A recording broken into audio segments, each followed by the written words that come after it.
우리가 안식일 오후마다 하는 제자 훈련 학교 시간에 우리 김철희 장로님이 자꾸 부르자고 하는데 이 어려운 노래를 본인이 부르자고 해놓고 본인이 불러가면서 본인도 틀리고 그래서 뭐 그렇게 큰 은혜도 못 받고 그냥 따라 부르기는 했는데 찬양대가 부르니까 이 노래가 이렇게 멋있는 노래네. 정말 감사합니다. 한 주일 동안 우리 위층에 있는 청년들 그 청년 기도주일 운영하느라 고생 많으셨고 또 말씀을 통해서 은혜 받았던 여러분들을 진심으로 축하합니다. 하나님의 거룩한 은혜가 오늘 이 자리에 함께 하심으로 말미암아 모든 성도들이 말씀으로 은혜 받고 여러분들 심령 가운데 큰 감동이 있게 되기를 간절히 바랍니다. 내일이 부활절입니다. 우리는 부활절 기념 행사를 안 하지만 부활절, 영어로 이스터라고 합니다. 이스터. 예수님은 분명 죽으신 지 며칠 만에 3일 만에 부활하셨습니다. 누가 뭐라 한다 할지라도 틀림없는 성서적인 사실입니다. 예수님의 부활이 없다라고 하면 오늘 우리들의 믿음은 헛것이죠. 고린도전서 15장 12절 그리스도께서 죽은 자 가운데서 다시 살아나셨다 전파되었거늘 너희 중에서 어떤 이들은 어찌하여 죽은 자 가운데서 부활이 없다 하느냐. 13절 다 같이 시작. 만일 죽은 자의 부활이 없으면 그리스도도 다시 살지 못하였으리라. 그리스도께서 만일 다시 살지 못하였으면 우리의 전파하는 것도 헛것이요 또 너희 믿음도 헛것이며. 예수님의 부활이 없다고 하면 우리의 믿음은 헛것이다. 만일 그리스도 안에서 우리의 바라는 것이 다만 이생뿐이면 모든 사람 가운데 우리가 더욱 불쌍한 자니라 그랬어요. 사복음서 이후 신약 성경을 보게 되면 어디를 본다 할지라도 예수님의 부활 사건의 중대성에 대해서 강조하고 또 강조하고 있습니다.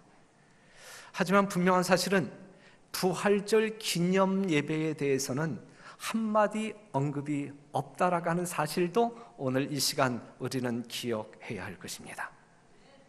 성경에 없는 부활절 기념 예배가 오늘 이 시대에 하나님을 믿는 족속들에게 어찌하여 그토록 성대하게 치루어지고 있는가? 그것이 하나님께서 원하시는 것일까? 아니면 그것이 성서적일까? 우리는 답을 가지고 살아야 할 사람들입니다. 실제적으로 이 세상 역사 가운데 지원 후 154년도 그 서머나 교회의 감독 폴리갑과 로마의 감독 안티크투스 사이에 이 부활절 논쟁이 있었습니다. 부활절 논쟁이 있었다는 이야기는 그 시대의 교회들이 이 부활절을 기념했다는 이야기죠. 성경에는 기록되지 아니한 부활절 기념 예배가 이 초창기 성경 역사에는 없지만 이 초창기 기독교사에는 있었다라고 하는 사실을 우리는 역사적으로 확인할 수 있습니다. 그런데 이제 그 로마 교구를 중심으로 해서 서쪽에 있는 교회를 이제 서방교회라 하고 이 동쪽에 있는 교회를 이제 동방교회라 하는데 이 부활절 논쟁이라고 하는 것은 날짜에 관한 논쟁이었어요. 즉 서방에 있는 그러한 교회들은 부활절이 언제나 예수님이 일요일 새벽에 부활하셨기 때문에 부활절은 언제나 일요일이어야 된다라고 주장했던 사람들이었고 이 동방에 있는 사람들은 그게 아니다. 이 요제절을 이 니산월, 이 유대력을 통하여 이 요제절에 예수님이 부활했기 때문에 요일과 상관없이 이 요제절이 부활절이다. 이 옥신각신했어요. 옥신각신. 그러다가 325년 니케아 종교회의에서 이제 그냥 두 가지 의견을 복합적으로 결정이 되어지는데 어떻게 결정되어지냐면 야, 부활절은 이렇게 정하자. 그래서 어떻게 정해졌냐면, 춘분이 있잖아요. 춘분, 봄계절 춘분이 지난 다음에 보름달이 뜹니다. 보름달이 뜬 다음에 처음으로 오는 주일, 일요일이 부활절. 그래서 내일이 부활절이에요. 춘분이 20일이 춘분이었고, 지난 수요일 23일이 보름달, 2월 15일 보름달이 뜬 날이었고, 그래서 내일이 부활절입니다. 이렇게 이제 부활절 논쟁이 이제 멈췄어요.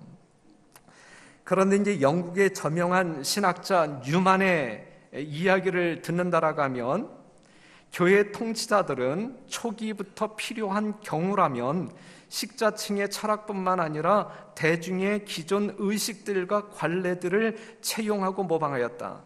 그러니까는 예수님 부활, 이 성경을 떠난 이 초창기 교회에 어떠한 관례가 있었냐면, 그 이방 종교들이 가지고 있는 여러 가지 관습들과 관례들이 이 교회 안으로 막 여과 없이 수입이 되었어요. 교회 안으로 막 들어왔단 말이죠. 그러면서 이 부활절의 어원, 이스터라고 하는 그 말도 이제 교회 안에 들어오게 되었는데, 어떻게 이스터가 부활절이냐 이거예요. 어떻게 이스터가 부활절이냐. 여기에는 이방 종교와 관련이 있는 거예요. 분명 예수님의 부활을 기념하는 그러한 축제일이지만 그 내면 속에 이방신과 관계가 있다라는 사실을 우리가 알 수가 있는데, 한번 보면 이 말은 이스터, 이 부활절이라고 하는 이 말은 이교 여신, 즉 낮과 봄에 떠오르는 빛의 여신 이름으로부터 온 말이다. 이스터라고 하는 말은 원래 부활절이라고 하는 말이 아니라 이건 여신의 이름이에요. 태양과 관계되어진 봄의 여신의 이름이에요. 에오스트레, 오스테라, 이스타르테, 그 다음에 이슈타르, 이제 이런 식으로 이 신의 이름이 바뀌어져 갔는데, 히스롭이라고 하는 이 역사가의 증언을 본다고 하면, 맨 뒤에 이제 사용되어졌던 이슈타르, 요 여신의 이름이 이스터로 둔갑된 것이다, 이렇게 주장하는 설이 있고, 또 하나는 티우톤족의 봄의 여신 이스터에서 비롯되었다. 그래서 이스터라고 하는 말은 봄의 여신, 신의, 이방신의 이름입니다. 이방신의 이름. 그래서 이제 그렇다고 하면 이 부활절에 이 계란 까먹는 관습은 어떻게 이제 유입이 된 것이냐? 이 이스터가 이제 이 세상에 나타날 때에 하늘로부터 이 유프라테스 강에 큰 계란이 떨어집니다. 거기에서 이 봄의 여신 이스터가 부화했다. 이것을 이 바벨론 국민들이 이렇게 받아들임으로 말미암아 거룩한 하나의 상징물이 됩니다. 무엇이? 계란이. 그래서 이 고대 신화에 따르면 여신이 굉장한 달걀로부터 부화되었다. 달걀은 이렇게 하여 여신 이스터를 상징하게끔 만들었다. 그런데 이것이 이제 교회 안으로 들어오면서 이제 어떻게 접목이 되어지냐면, 대영 백과사전을 보면 이러한 기록이 있어요. 다산과 새로운 삶의 상징으로서의 달걀은 봄 축제 동안 달걀들을 색칠하고 먹는 관습을 가지고 있던 고대 이집트인과 페르시아인까지로 소급한다고 말한다. 그러면 어떻게 해서 이 관습이 그리스도교와 연관되었는가? 이 계란 먹는 이 관습이 어떻게 기독교와 연관되었는가? 어떤 사람들은 병아리가 달걀에서 나오듯이 그리스도께서 무덤으로부터 나오셨다고 제시하여 달걀을 그리스도 교회에 교화시키려고 하는 것 같다. 교황 바오로 5세는 이것과 관련된 하나의 기도문까지도 정하였는데, 그 내용이 뭐냐면, 오 주여, 우리가 당신께 간구하오니 당신의 이 피조물 달걀들을 축복하사 주의 종들에게 건강이 좋은 양식이 되게 하소서. 우리 주 예수 그리스도를 기념하여 이것을 먹나이다. 그래서요. 이것이 간략하게 이 부활절에 관련되어진 정보를 여러분들에게 드립니다. 내일이 일반 개신교에서 부활절을 기념하는 날이기 때문에 오늘 이 안식일 이 부활절과 관련되어진 어제 저녁 예배 시간에도 예수님의 부활에 관하여 여러분들과 함께 말씀을 나누었고 오늘 이 시간에도 마찬가지. 자, 이 시간에는 막달라 마리아라고 하는 사람에 대한 신앙을 말씀을 통해서 검토하겠습니다. 16장 9절에 있는 말씀을 같이 한번 읽어봐요. 시작. 예수께서 안식 후 첫날 이른 아침에 살아나신 후 전에 7 귀신을 쫓아내 막달라 마리아에게 먼저 보이시니 그랬어요. 예수님이 부활했단 말이죠. 예수님이 부활한 다음에 가장 먼저 만난 사람이 누구였냐면 막달라 마리아였습니다. 하늘 아버지보다 누구를 먼저 만났어요? 막달라 마리아를 먼저 만났다. 가장 먼저 알려주고 싶고 보여주고 싶은 사람이 있었다고 하면 막달라 마리아였다라고 하는 사실이죠. 틀림없이 가장 사랑하는 사람이든지 의미 있는 사람임에 틀림이 없다 생각되어집니다. 부활하신 예수님이 가장 먼저 만나주신 막달라 마리아는 누구인가? 가론 유다 하게 될 때에 유다의 이름은 뭐고 성은 뭐죠? 예? 유다가 성이고 가롯이 이름입니까? 막달라 마리아 할 때 마리아가 성이고 이름이 막달라입니까? 가롯도 지명이고 막달라도 지명입니다. 그렇죠? 그러니까 막달라 지방에 살고 있는 마리아라고 하는 말이죠. 지금 이 갈릴리 바다, 이 막달라 보이죠? 이 지역에 살고 있었던 마리아, 이것을 우리는 막달라 마리아. 그런데 이 막달라 마리아는 7 귀신이 들렸던 사람이었고, 그런데 이 마리아는 나사로의 누이 마리아 같은 인물이에요? 7 귀신 들렸던 마리아와 나사로의 누이 마리아는 같은 인물입니까? 같은 인물입니다. 그 교회 증언 사관에 있는 말씀을 보게 되면 밑줄 친 부분 보면 그의 이기심은 막달라 마리아에 의해 드려지는 옥합의 예물을 싫어했으며, 유다가 말이죠. 이러한 기사가 있고, 그 다음 내용을 보게 되면 이러한 음모들이 예루살렘에 진행되고 있는 동안 예수와 제자들은 시몬의 잔치에 초대되었다. 식탁에서 구주는 시몬과 나사로와 같이 앉으셨는데 한편에는 흉악한 질병에서 고침을 받은 시몬이 앉았고 다른 편에는 죽음에서 살리심을 받은 나사로가 앉아 있었다. 마르다는 식탁에 있었고 마리아는 예수님의 입술에서 나오는 모든 말씀을 열심히 듣고 있었다. 이때에 그 밑에를 보게 되면 마리아는 예수께로부터 그의 죽음이 가까움을 알리시는 말씀을 듣자 깊은 사랑과 슬픔으로 예수에게 경의를 표하기를 원하였다. 개인적으로 크게 희생하여 그는 예수의 몸에 부을 값진 향유 1 옥합을 샀다 그랬어요. 그러니까는 7 귀신 들린 자가 막달라 마리아, 그리고 예수님의 몸에 옥합을 깨서 부은 자 이 나사로의 누이 마리아, 막달라 마리아, 동일 인물입니다. 맞죠? 분명히. 어떠한 신학자들은 요한복음 8장에 나와 있는 이 간음 중에 현장에서 잡힌 여인도 막달라 마리아라고 이야기하는데, 이것은 우리 교회 주석에서 보게 되면 그냥 갑론을박하고 있어요. 그냥 그 간음 중에 잡힌 여자가 막달라 마리아인지 그건 일치시키는 것은 뭐 확실하게 자신이 없고, 하지만 이 막달라 마리아가 큰 죄로부터 용서를 체험한 사람임에는 틀림이 없어요. 누가복음 7장 37절에서 50절에 있는 말씀을 보게 되면 이 여인은 큰 죄인이었다. 다른 사람이 가까이 할 수 없는 죄인이었다. 그런데 예수님의 용서를 경험한 사람이었다라고 하는 기록이 있습니다.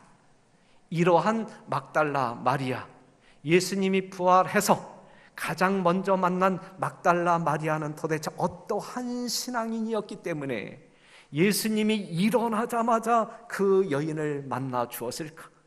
하늘 아버지에게 자기 몸을 보이기 전 막달라 마리아에게 보여주었을까? 이 막달라 마리아의 신앙을 우리가 명상하는 것은 의미가 있다 생각되어집니다. 7 귀신 들린 막달라 마리아, 누가복음 8장 1절에서 2절에 있는 말씀, 이후에 예수께서 각 성과 촌에 두루 다니시며 하나님의 나라를 반포하시며 그 복음을 전하실새 12 제자가 함께 있었고 또 악귀를 쫓아내심과 병고침을 받은 어떤 여자들 곧 7 귀신이 나간 자 막달라인이라 하는 마리아와 그랬어요. 막달라 마리아는 예수님의 12 제자들과 함께 누구를 쫓는 예수님의 제자였습니까? 예수님을 쫓는 제자였어요. 예수님을 쫓는 이 막달라 마리아는 7 귀신이 들렸던 사람입니다. 마귀가 지배하는 자, 그것도 하나의 마귀가 아니라 7 마귀가 그 한 여인의 삶을 지배하고 있었단 말이죠. 얼마나 끔찍했을까?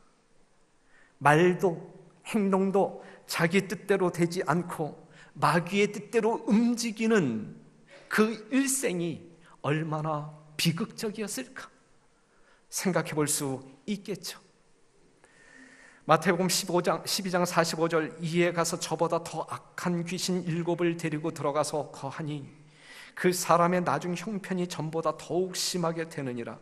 이 악한 세대가 또한 이렇게 되리라 그랬어요. 7 귀신에 붙들려 생애한다라고 하는 것은 인생 최악입니다. 인생 최악입니다. 사랑하는 성도 여러분, 여러분들의 심령 가운데는 몇 마리의 마귀가 있습니까? 한 마리도 없습니까?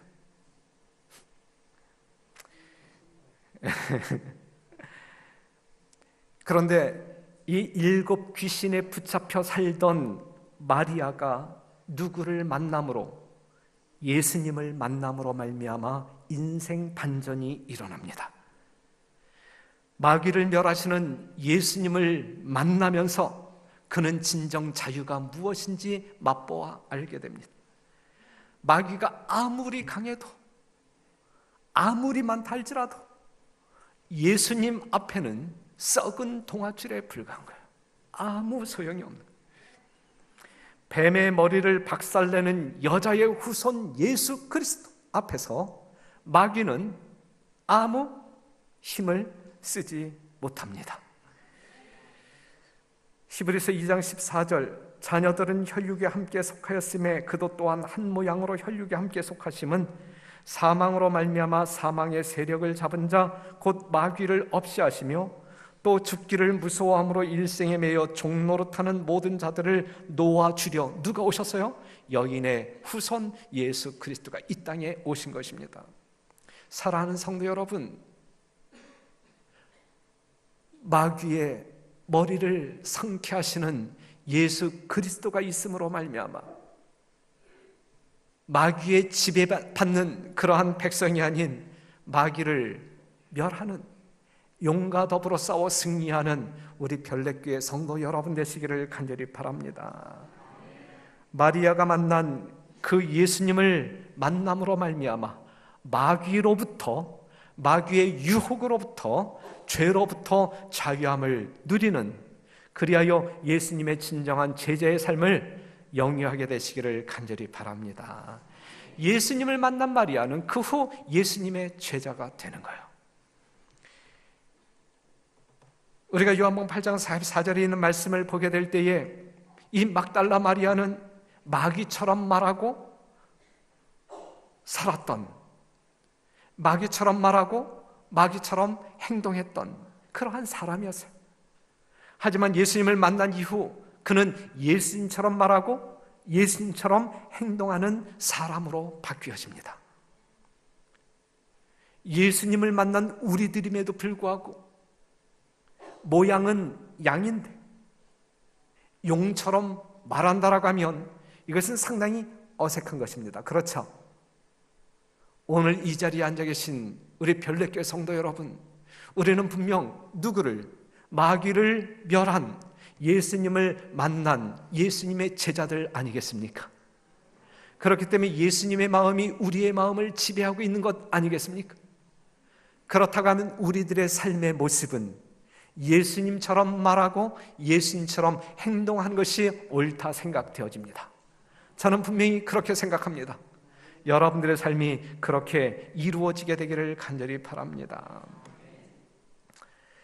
누가복음 7장 37절, 그 동네에 죄인인 한 여자가 있어 막달라 마리아는 분명 다른 사람들이 범접하기 힘든, 함께 거하기 힘든 죄인 중에 죄인이었습니다.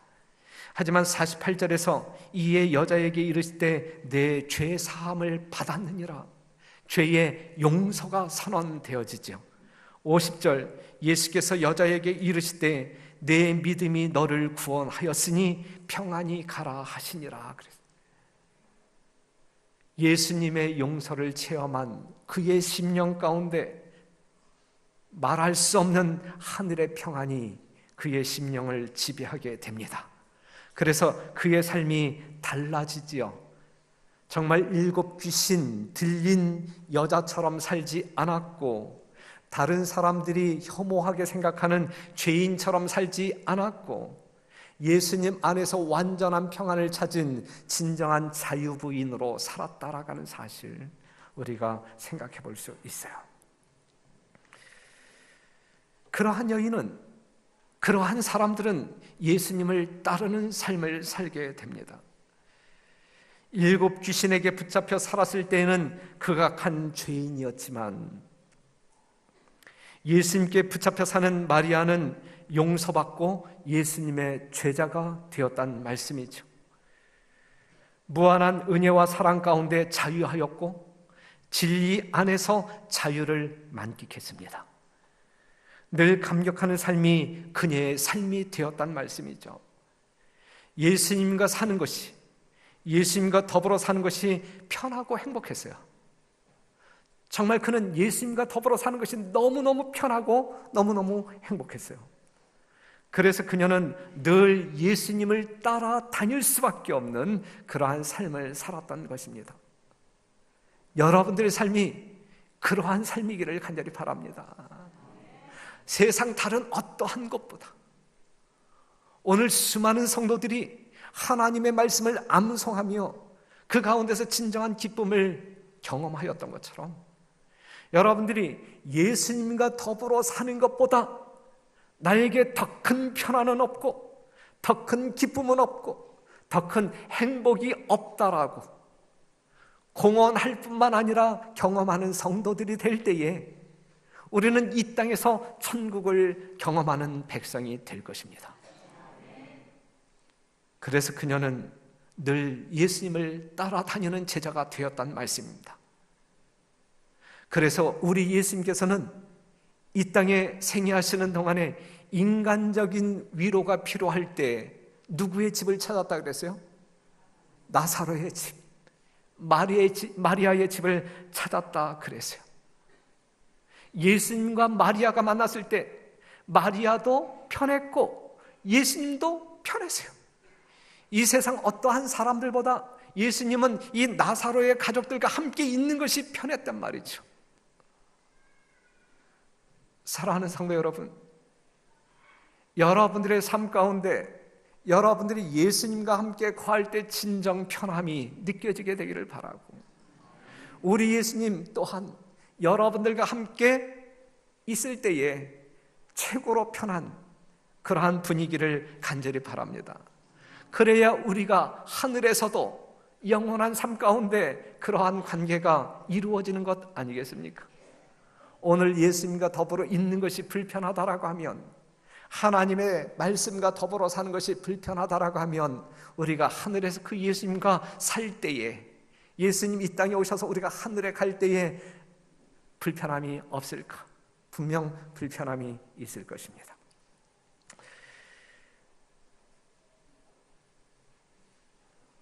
그리스도께서 당신의 놀라운 교훈을 주실 때에 존경하는 마음으로 열심히 듣는 마리아는 그리스도의 발 앞에 앉아 있었다. 마리아는 세상에서 가장 값진 보석보다도 자기에게 더 귀중한 말씀, 곧 구주의 입술에서 흘러나오는 귀중한 말씀을 그의 심령에 채우고 있었다 그랬어요. 예수님의 능력으로 말미암아 7 귀신에게서 자유함을 누리고, 죄의 용서로 말미암아 하늘의 평안을 마음에 담고 사는 이 마리아는 예수님 가장 가까이에 붙어서 예수님의 입술을 통하여 나오는 말씀으로 살았다, 이것이죠. 하나님의 말씀이 선포되어지는 그 자리, 이 막달라 마리아를 찾기 위해서는 가장 앞자리로 가지 아니하면 이 막달라 마리아를 찾을 수가 없었어요. 오늘 성도 여러분들을 밖에 있는 어떠한 친구들이 찾기 위하여 이 교회에 온다고 하면 여러분들이 어디에서 발견되어져야 할까? 맨 앞자리에서 발견되어져야 할까? 아니면 저쪽, 내가 손짓하면 안 될 것 같아, 그치? 저쪽 뒤. 그녀는 말씀의 위력을 알았어요. 그보다 귀한 것은 없었고 그것보다 맛있는 것은 세상 천지에 없었어요. 주의 말씀을 듣기 위해 가장 앞자리에 앉았단 말이죠. 욕을 먹어도 그는 말씀을 먹었어요. 마르다에게 욕을 먹어도 말씀을 먹기 위하여 예수님 앞에 있었단 말이죠. 이러한 마리아의 이 말씀을 갈급하는 신앙이 오늘 우리들의 신앙이기를 간절히 바랍니다. 이러한 마리아가 하나님께 축복을 받은 축복이 오늘 여러분들의 축복이기를 간절히 바랍니다. 8장 3절에 있는 말씀을 보면, 또 헤롯의 청지기 구사의 아내 요한나와 또 수산나와 다른 여자와 함께하여 자기들의 소유로 저희를 섬기더라. 자신이 가지고 있는 소유로 예수님을 섬기는 자로 살았다. 주님이 돌아가실 때가 되었을 때 그는 가지고 있는 모든 것을, 여러분들이 아시는 대로 옥합을 깼다. 옥합을 깼다. 예수께서 베다니 문둥이 시몬의 집에서 식사하실 때에 한 여자가, 막달라 마리아예요. 한 여자가 매우 값진 향유, 곧 순전한 나드 한 옥합을 가지고 와서 그 옥합을 깨뜨리고 예수의 머리에 부으니 그래서요. 다시 한번 빨간 글씨를 본다고 하면, 마리아는 예수께로부터 그의 죽음이 가까움을 알리시는 말씀을 듣자 깊은 사랑과 슬픔으로 예수에게 경의를 표하기를 원하였다. 개인적으로 크게 희생하여 그는 예수의 몸에 부을 값진 향유 한 옥합을 샀다 그랬어요. 예수님의 제자 되어 예수님을 따르는 사람들은 가장 가까이에서 따르는 사람, 말씀을 듣기 위해서는 가장 앞자리에 앉는 사람, 자기가 가지고 있는 것으로 하나님의 이름을 드높이기 위하여, 영광 돌리기 위하여 자기의 소유로 섬기는 사람, 이러한 사람이 막달라 마리아였고, 이와 같은 사람이 되어야 할 사람들이 있다고 하면 오늘 이 자리에 앉아 계신 여러분과 저 아니겠습니까? 그러한 모두가 되기를 간절히 바랍니다. 그리할 때에 우리 주님 이 땅에 오실 때에 가장 먼저 우리를 찾아오시지 않겠습니까?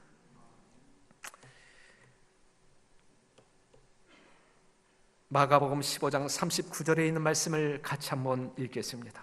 예수를 시작. 예수를 향하여 섰던 백부장이 그렇게 운명하심을 보고 가로되 이 사람은 진실로 하나님의 아들이었도다 하더라. 멀리서 바라보는 여자들도 있는데 그 중에 막달라 마리아와 또 작은 야고보와 요새의 어머니 마리아와 또 살로메가 있었으니 그랬어요. 예수님께서 십자가에 못 박혀 달려 돌아가시던 운명하던 그 순간 막달라 마리아는 거기에 있었습니다. 그 순간에도, 예수님이 십자가에 달려 돌아가시는 그 순간에도 막달라 마리아는 그 곁에 있었습니다. 십자가상에 예수님을 보며 끝없는 사랑을 경험하며 감동합니다. 그것 때문에 하나님의 백성으로 영생의 비밀을 깨닫게 되는 거예요. 예수님이 십자가에 달려 돌아가시기 전 예수님을 따르는 무리들의 행렬은 어떻게 이루어지냐면, 예수님이 가시면 가장 가까이에 세 제자가 따라가요. 야고보, 요한, 베드로. 그 다음에 나머지 제자들이 따라갑니다. 그리고 12제자가 아닌 다른 제자들이 따라가고, 그 다음에 수많은 군중들이 따라가는 거예요. 예수님이 살아 계실 때에 예수님 가장 가까이에서 따라다녔던 예수님의 제자들은 예수님이 십자가에서 운명하실 때 그들은 거기에 있었는가? 요한복음 6장 66절 67절 예수께서 12제자에게 이르시되 남들 다 떠나가고 있는데 너희도 가려느냐? 시몬 베드로가 대답하되 주여 영생의 말씀이 계심에 우리가 네게로 가오리까? 마태복음 26장 33절 베드로가 대답하여 가로되 다 주를 버릴지라도 나는 언제든지 버리지 않겠나이다. 이렇게 고백했던 사람이에요. 베드로의 고백, 베드로만 한 고백이 아니라 예수님을 따랐던 12제자들이 함께한 고백이에요. 너희도 가려느냐? 가긴 어딜 가요? 예수님 곁에 있어야지. 예수님을 지켜야지. 영생의 말씀이 계신데 우리가 네게로 가오리까? 다 버릴지라도 저는 목숨 바쳐 예수님 곁을 지키겠습니다. 이렇게 말했던 베드로, 예수님의 제자들. 그래서 예수님이 자리에 앉으면 가장 가까이에 앉으려고 자리 싸움이 일어났던 이 예수님의 제자들의 세계였지만, 예수님이 정작 십자가에 달렸을 때에 거기에 예수님의 제자들은 있었는가요? 예수님의 제자들은 있었는가요? 그때 예수님의 가장 가까이에 있었던 사람은 살아 계실 때에 가까이 있었던 사람이 아니라 다음 위치에 있었던 여인들이 있었단 말이죠. 막달라 마리아는 예수님의 마지막 말도 놓치지 않고 다 듣습니다. 다 듣습니다. 사랑하는 성도 여러분, 여러분들은 어떠한 사람이 되어야 마땅하겠습니까? 오늘 이 시간 나에게 어떠한 환경이 주어진다 할지라도 우리는 예수님과 가장 가까이에 있어야 할 사람들 아니겠습니까? 그래서 예수님의 말씀이 아무리 세미하게 들린다 할지라도 내 귀청을 뚫어야 되지 않겠습니까? 그 말씀 때문에 우리는 영생을 유지하고 하나님의 영광을 보며 경배하는 사람들로 살아야 되지 않겠습니까? 예수님을 따라가시되 가장 가까이에서 따르시는 여러분과 제가 되기를 간절히 바랍니다. 가까이에 있는 사람들은 다른 사람들이 듣지 못하는 기가 막힌 생명의 말씀을 듣습니다.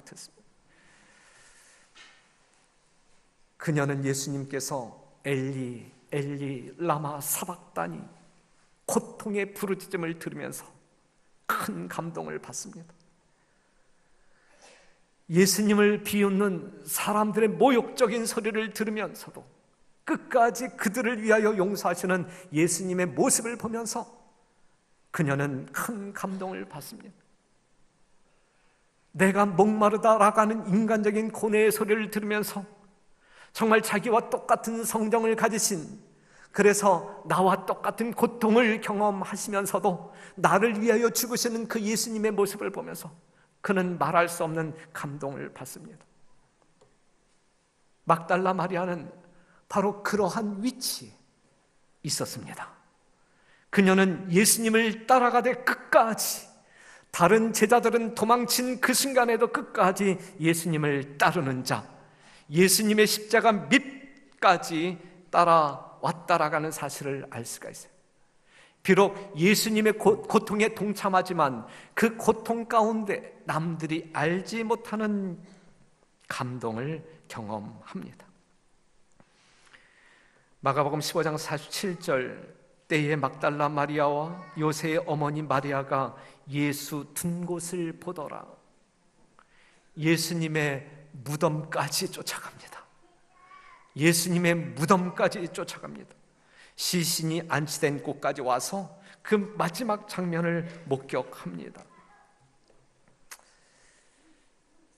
그러면서 마가복음 16장 1절, 안식일이 지남에 막달라 마리아와 야고보의 어머니 마리아와 또 살로메가 가서 예수께 바르기 위하여 향품을 사다 두었다가,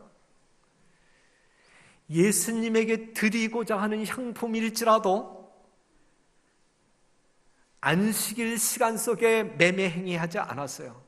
안식일이 지난 다음에 그 시간이 밤 시간이었을지라도, 늦은 시간이었을지라도 이 막달라 마리아는 안식일이 지난 시간에, 그 시간이 밤일지라도 예수님을 위하여 향품을 준비하는데 그 시간을 사용했다 이것이죠. 요한복음 20장 1절, 안식 후 첫날 이른 아침 아직 어두울 때에 막달라 마리아가 무덤에 와서 돌이 무덤에서 옮겨간 것을 보고 시몬 베드로와 예수의 사랑하시던 또 그 다른 제자에게 달려가서 말하되, 사람이 주를 무덤에서 가져다가 어디 두었는지 우리가 알지 못하겠다 하니. 그래서 새벽, 오히려 미명에 막달라 마리아는 어디를 찾아가는 거예요? 예수님의 무덤을 찾아. 빈 무덤을 발견합니다. 빈 무덤을 발견해요. 빈 무덤을 발견한 이 막달라 마리아는 예수님이 평소 그토록 사랑했던 베드로와 요한의 집문을 두드리죠. 이때에 베드로와 요한은 뭐 하고 있었을 것 같아요? 잠자고 있었을 것 같아요? 아니면 아침에 일어나서 성경을 통독하고 있었을 것 같아요? 이 성경절에는 없지만 제가 볼 때는 그냥 잠자다가 문 두드리는 소리에 깨어났을 것 같아요. 막달라 마리아의 말을 듣고 이 베드로와 요한이 무덤으로 달려옵니다. 그리고 빈 무덤을 발견해요. 그리고 그게 전부였어요. 빈 무덤을 발견한 이후 그들은 자기 집으로 돌아갑니다. 자기 집으로. 이에 두 제자가 자기 집으로 돌아가니라. 예수님을 찾을 생각도 안 하고, 왜 이 무덤이 비게 되었는지 그 이유도 확인하지 아니하고 그냥 집으로 돌아갑니다. 하지만 마리아는 무덤 밖에 서서 울고 있더니 울면서 굽으려 무덤 속을 들여다보니 빈 무덤, 빈 공간을 바라보면서 마리아는 뭐 하고 있는 거예요? 울고 있는 거예요. 울고 있는. 왜 울었어요? 마리아는 왜 울었어요? 마리아가 왜 울었는가? 운 이유가 뭐예요? 예수님을 찾기 위해서.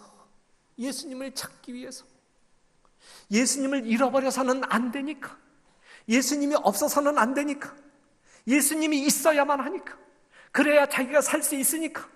그 예수님을 찾기 위하여 그는 울었다 이거예요. 울었다. 오늘 우리는 울어야 합니다. 예수님을 찾기 위하여 우리는 울어야 합니다. 그 예수님이 없으면 우리는 안 되니까. 살 수 없으니까. 그 예수님을 꼭 찾아야 하니까. 우리가 잃어버린 예수님 찾기 위하여 우리는 울어야 합니다. 13절에 있는 말씀, 천사들이 가로되 여자여 어찌하여 우느냐? 가로되 사람이 내 주를 가져다가 어디 두었는지 내가 알지 못함이니이다. 한번 그 얼굴을 연상해 보시기 바랍니다. 이 여인의 가슴에서 도저히 꺼버릴 수 없는 주님을 향한 애정이 어떠했는지 한번 상상해 보시기를 바랍니다. 예수께서 가라사대 여자여 어찌하여 울며 누구를 찾느냐? 누구를 찾는다라고 대답했어요? 예수님을 찾는다라고. 예수님을 찾는, 포기할 수 없었던 그녀의 심정. 15절에서 예수님께서는 그 막달라 마리아를 부를 때 뭐라고 불렀어요? 여자여, 여자여, 어찌하여 울며 누구를 찾느냐? 그랬을 때 마리아는 그가 부활하신 예수님인지 알지 못해요. 하지만 16절에 있는 말씀을 보게 되면 예수께서 누구의 이름을 불러요? 마리아야, 마리아야. 그때에 마리아는 누구를 보게 됩니까? 부활하신 예수님, 부활하여 자기를 찾으시는 예수님을 감격 속에 보게 됩니다. 감격 속에. 사랑하는 성도 여러분, 우리 예수님께서 오늘 이 시간 여러분들의 이름을 부르시며 어찌하여 울며 누구를 찾느냐? 그럴 때 여러분들은 뭐라 대답하시겠습니까? 우리가 찾아야 할 분은 오직 하나, 세상 모든 것을 잃어버린다 할지라도 우리가 찾아야 할 분은 오직 하나, 예수님, 부활하신 예수님, 이 땅에 다시 오실 그 예수님을 찾는 것 말고 우리의 인생 중에 그 귀한 어떠한 것이 있겠습니까? 울며 찾으시는 여러분 되시기를 간절히 바라고, 그러한 여러분들에게 나타나 주시는, 여러분들을 찾기 위하여 다가오시는 그 예수님을 만나시는 여러분과 제가 되기를 간절히 바랍니다. 같이 읽겠습니다. 시작. 막달라 마리아가 가서 제자들에게 내가 주를 보았다 하고 또 주께서 자기에게 이렇게 말씀하셨다 이르니라 그랬어요. 잃어버린 예수님의 시체를 찾은 것이 아니라 살아나신, 말씀대로 살아나신, 부활하신 그 예수님을 다른 제자들에게 전한 것입니다. 내가 주님을 보았다. 내가 다시 사신 주님을 보았다. 주님은 분명 부활하셨다. 말씀대로 부활하셨다. 내가 그 예수님을 만났다. 이 외치는 음성이 어땠을까? 하기 싫은 것을 억지로 말하는 음성이었을까?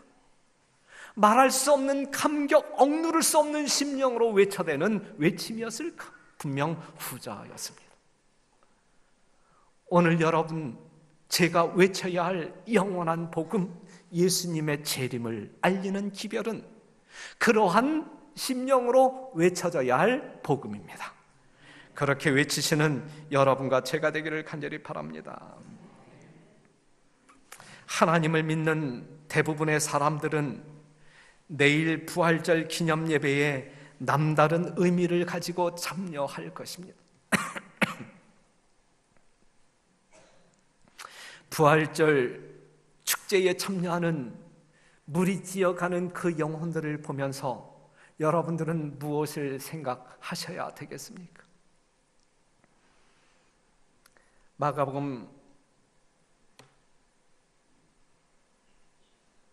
16장 9절에 있는 말씀, 예수께서 안식 후 첫날 이른 아침에 살아나신 후 전에 7 귀신을 쫓아내어 주신 막달라 마리아에게 뭐 하시니? 먼저 보이시니. 오늘 저는 이 말에 강조하고 싶어요. 먼저, 다른 어떠한 사람보다 막달라 마리아에게 먼저 보이시니 그랬어요. 먼저 보이시니. 그러면서 마가복음 14장 9절에 있는 말씀, 내가 진실로 너희에게 이르노니 온 천하에 어디서든지 복음이 전파되는 곳에는 이 여자의 행한 일도 말하여 저를 기념하라 그랬어요. 기념이 될 만한 여인이었어요. 네? 기념이 될 만한 여인이었어요. 그래서 이 시간에 제가 이 여자에 대해서 여러분들에게 설교하는 것입니다. 예수님의 복음이 전파되는 어느 곳이든지 이 여자도 기념하여 전하라 그랬어요. 예수님이 길이길이 자랑하고 싶은 여인, 자랑하고 싶은 성도, 믿음의 샘플, 하나님 백성의 모본자로 제시하고 싶은 여인 막달라 마리아였단 말이죠. 사랑하는 성도 여러분, 오늘 이 시간 여러분 모두는 이 막달라 마리아가 되어보고 싶은 마음은 없으십니까? 우리 모두가 하나님 앞에 이 막달라 마리아가 인정받고 하나님께 기념되어졌던 것처럼 여러분들의 모든 신앙적인 삶 가운데 이 막달라 마리아와 같은 아름다운 신앙이 하나님께 드러나며 그 하나님을 쫓아가는 정말 진정한 성도 여러분 되시기를 간절히 바랍니다. 예수님을 잃어버리지 말게 되시기를 간절히 바랍니다. 만에 하나 우리의 실수로 예수님을 잃어버린 어떠한 순간이 있다고 하면 그 잃어버린 예수님을 다시 찾기 위하여 이 마리아처럼 울며 통곡하는 여러분과 제가 되기를 간절히 바랍니다. 정말 내가 입으로는 예수님을 찬양하고 있지만 내 마음 가운데 그 예수님이 살아계시지 않다고 하면, 그리하여 뭔가 허전함이 있고 뭔가 잘못되어졌다라고 느껴진다라고 하면 다시금 말씀을 붙잡고 정말 그 예수님을 발견하기 위하여 울며 통곡하는, 그리하여 그 예수님이 찾아오심으로 말미암아 살아나신 생명이신 예수님을 보고 다시 쫓아가는 여러분과 제가 되기를 간절히 바랍니다. 이 땅에 주님 오십니다. 부활하신 예수님, 하늘에 가 계신 그 예수님, 지금 우리를 위하여 중보하고 계신 그 예수님, 이 땅에 분명 다시 오십니다. 심히 임박한, 여러분들이 생각지 아니한 그때의 예수님 분명히 오십니다. 그때에 이 땅에 다시 오시는 예수님은 누구에게 가장 먼저 갔을까? 부활하신 예수님은 막달라 마리아에게 먼저 보이시기 위하여 가셨는데, 다시 오시는 예수님은 이 땅에 누구에게 먼저 보이시기 위하여 오실까?